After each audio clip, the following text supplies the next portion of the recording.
Please, go out with me on the premise of marrying me. Paul, whom I had met through a friend's introduction, asked me out on a date. He, who is 3 years younger than me, told me that he had fallen in love with me at first sight. Considering my age and the fact that I had been contemplating marriage, I decided to accept his offer. We eventually got married a year later. My name is Michelle. I'm 34 years old and I work for an international corporation. I've always dreamed of living abroad. My husband Paul, despite being younger, is a natural-born leader and can be described as the dominant one in our relationship. It wouldn't be an exaggeration to say he's the head of the household, but I didn't mind it. Having lived alone for a long time, I was accustomed to taking care of household chores, and I even enjoyed cooking.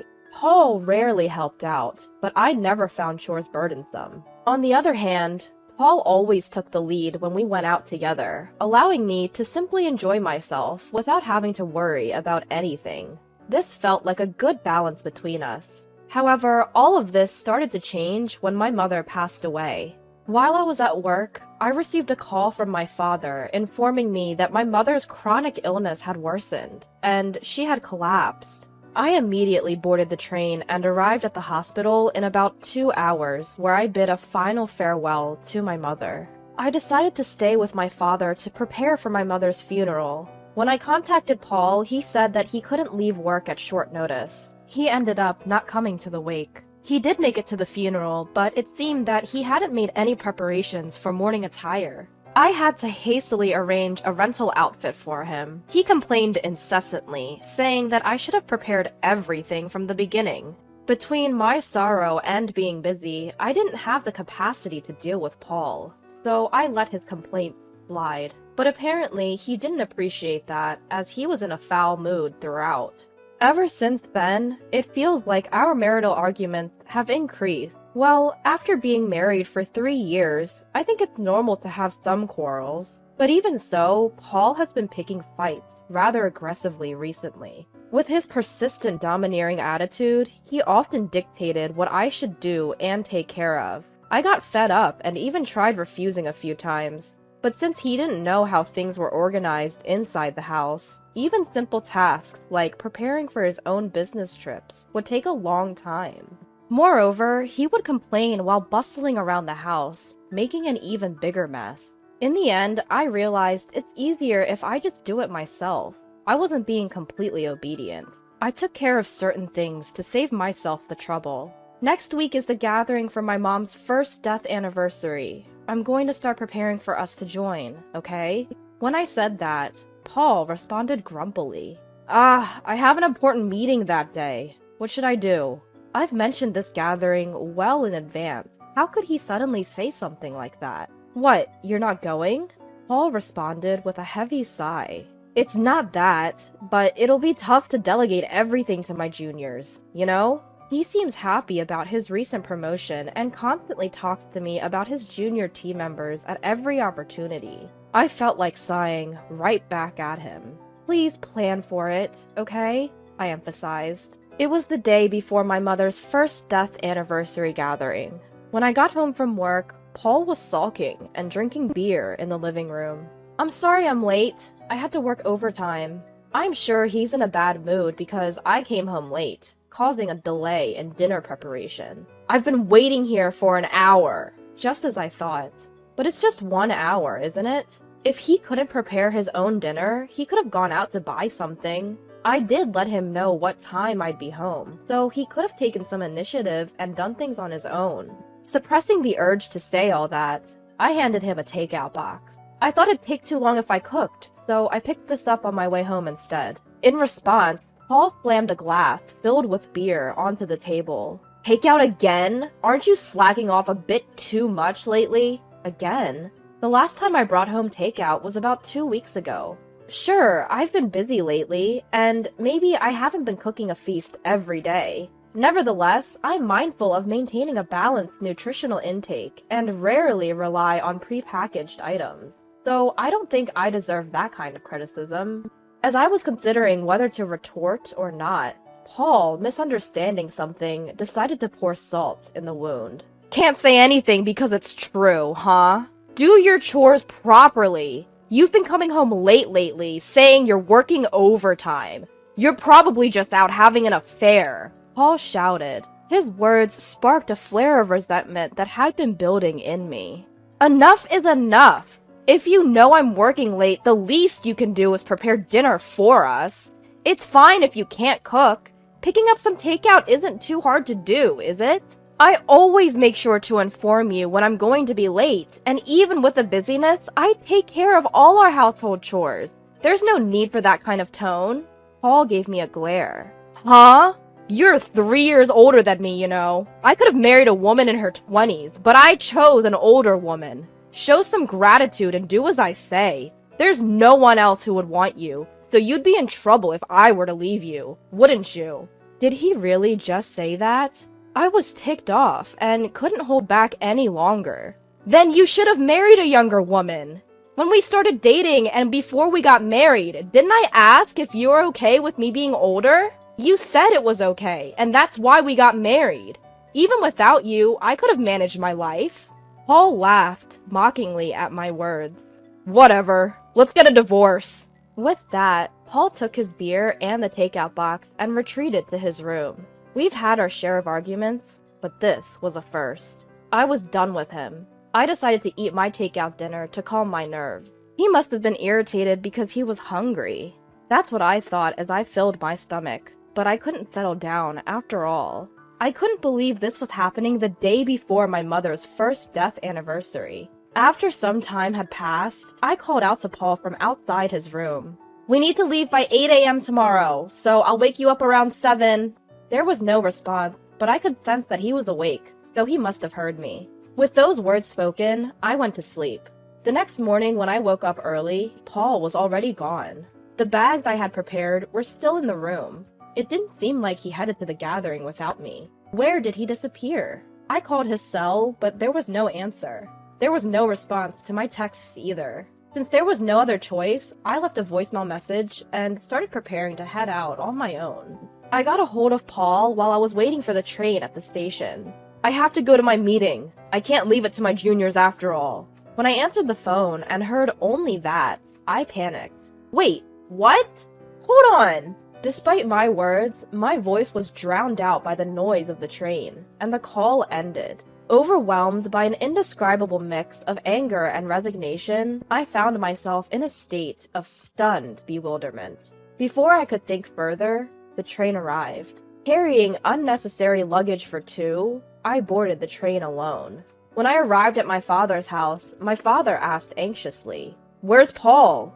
My father had been depressed since my mother's passing, and I didn't want to worry him further. I took a deep breath, managed to put on a smile, and said, "Sorry, he got called into an important meeting. He was supposed to come here, but he recently got a promotion and it sounded like an important meeting, so I told him he should prioritize that." My father nodded, understanding the situation. "I see. He's working hard. It's a shame I couldn't see him, but your mother would understand. Tell him he's always welcome to visit." Those words stung a little, but I managed to keep up my smile. Throughout the day, there was no contact from Paul, and the night grew late without me reaching out to him either. I planned to stay the night and return home the next day. That was originally planned, so I didn't see an issue with not contacting Paul. Still, it felt like I was acting childish. Maybe I should cook him some hamburger tomorrow, his favorite dish. With that thought in mind, I went to sleep. The next day, I left my father's house and arrived at home around noon. I wanted to drop my bags off before going grocery shopping. I walked into our living room. As expected, Paul had left dirty laundry sitting around. I sighed at the thought that he still didn't know how to use the washing machine, and dumped the left-behind laundry in the washer with my own laundry. Taking a break and returning to the living room, I noticed something on the table. When I got closer, I couldn't believe my eyes. There were divorce papers, which he had already signed. Why? I stared at the divorce papers, bewildered. Is this his way of asking for a divorce? I pulled out my cell phone from my bag.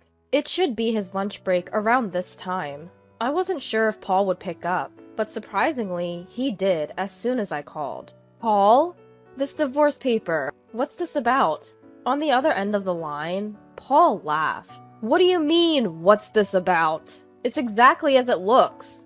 I don't need an older wife who isn't going to do household chores. That's why I decided I want a divorce. If I break up with you, I can even remarry a younger woman. At the end of the day, a wife is like a status symbol, right? I can't brag about you because you're older. It's quite challenging when my team members ask me about you, and evading the topic is no easy task. I was at a loss for words. I had nothing to say. If you don't want a divorce, then start doing your chores properly. I'm coming home as usual today, so don't forget to get some beer, alright? If you don't like that, take the divorce papers to the family court. It's up to you. With that, he hung up. The call ended without me getting a word in. I guess this is what it feels like to be too shocked to speak. Paul probably thought that if he said that, I would comply. I only did the chores because I didn't like to ask or beg him to do things. He must have thought all this time that I did it because I didn't want him to leave me. He must have thought I wouldn't stand up to him because he's the dominant one. Being married to a younger husband is sometimes envied, but really, there's nothing notable about it. I often found myself emphasizing the fact that my husband is younger. He's average in looks, average in personality, and earns an average income. There's nothing unique about him, so saying he's younger was just convenient. When we got married, I was worried about the age difference.